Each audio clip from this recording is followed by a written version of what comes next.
আসসালামু আলাইকুম এভরিওয়ান। মাত্র গাছ থেকে কদম ফুল পেড়ে এনেছি।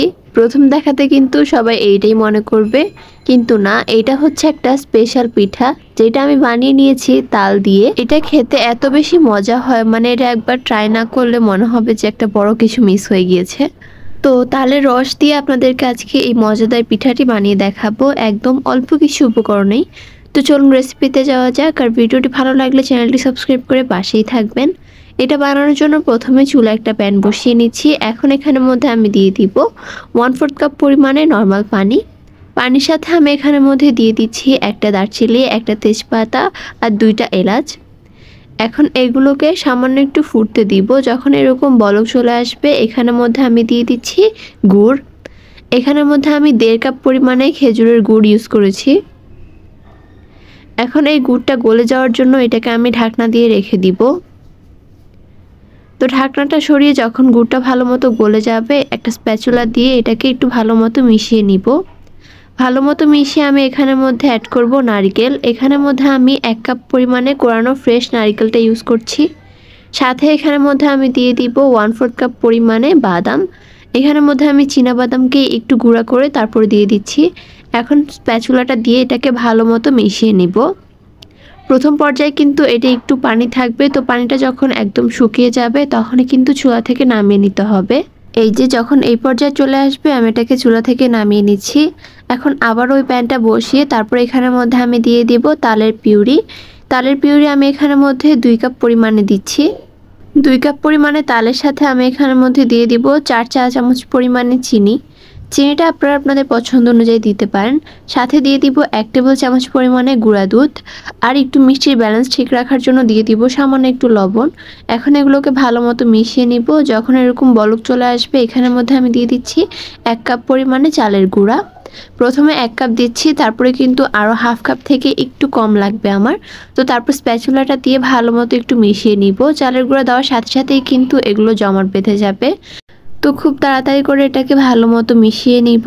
তো যখন এরকম শক্ত হয়ে যাবে আমি এটাকে চুলা থেকে নামিয়ে ঠান্ডা করে নিব। হাতে তাপ সহ্য করতে পারবে এরকম ঠান্ডা হয়ে গেলে আমি এখানের মধ্যে দিয়ে দিচ্ছি 1 চা চামচ পরিমাণে ঘি। ঘিটা দিয়ে এখন হাতের সাহায্যে এই মিক্সারটাকে ভালো মতো মথে নিব। 2 থেকে 3 মিনিট ভালো মতো মথে তারপর এখান থেকে আমি লেচি কেটে নিব। এখানের মধ্যে আমি ছোট ছোট করে বল করে নিচ্ছি। আমার এখানের মধ্যে 12টার মতো বল হয়েছে। তো বলগুলোকে একটু গোল গোল করে স্মুথ করে নিয়েছি। এখন আমি হাতের সাহায্যে এটাকে একটু চ্যাপ্টা করে নিব, মানে একটু বাটির শেপ দিয়ে নিব। তারপর মাঝখানে আমি 1 চা চামচ পরিমাণে যে পুরটা আগে থেকে বানিয়ে রেখেছিলাম সেটা দিয়ে দিব। পুরটা দিয়ে তারপর সাইড থেকে আমি ডোটাকে মাঝখানে নিয়ে আসব। তারপর এটাকে একটা বলের শেপ দিয়ে একটু হাতের সাহায্যে ঘুরিয়ে নিব, তাতে করে কিন্তু উপর দিয়ে একটু স্মুথ হয়ে যাবে। তো এরকম করে আমার সবগুলো বানানো শেষ। এখন এখানের মধ্যে আমি নিয়ে নিচ্ছি চাল। এখানের মধ্যে আমি নাচের চালটাকে 1 ঘন্টা আগে ভিজিয়ে রেখেছিলাম। এর ফলে কিন্তু চালটা একটু অ্যাক্টিভ হয়ে যাবে। এখন যে চালের পানিটা আছে ওই পানিটাকে আমি ফেলে দিব একটা ছাঁকনির সাহায্যে এটাকে ছেঁকে। তো চাল থেকে যখন পানিটাকে ভালো মতো ছেঁকে নেওয়া শেষ হয়ে যাবে, এখন এখানের মধ্যে আমি যে বলগুলোকে বানিয়ে রেখেছিলাম ওই বলগুলোকে চালের মধ্যে দিয়ে কোট করে নিব। ভালো মতো কোট করে নিব, তাহলেই কিন্তু পিঠাটা দেখতে অনেক বেশি সুন্দর হবে। এই যে ঠিক এরকম করে আমি এগুলোকে কোট করে নিব। এখন আমি এগুলোকে যে পাত্রের মধ্যে বানাবো ওইখানের মধ্যে আমি দিয়ে দিচ্ছি সামান্য একটু তেল আর এটাকে ব্রাশ করে দিচ্ছি। আমি এখানের মধ্যে একটা চাল নিয়েছি, ওইখানের মধ্যেই তেলটা ব্রাশ করেছি। আর এইখানের মধ্যেই কিন্তু সবগুলো পিঠাকে আমি এক এক করে দিয়ে দিচ্ছি। এখন চুলায় একটা হাঁড়ি বসিয়ে নিচে কিছুটা পরিমাণে পানি দিয়ে পানিটা যখন ফুটতে শুরু করবে তখন আমি উপর দিয়ে এই চালনিটাকে বসিয়ে দিব। তারপর আমি এখানের মধ্যে একটা ঢাকনা লাগিয়ে দিচ্ছি। ঢাকনার মধ্যে কোনো ছিদ্র থাকলে ছিদ্রটাকে সরিয়ে নেবেন।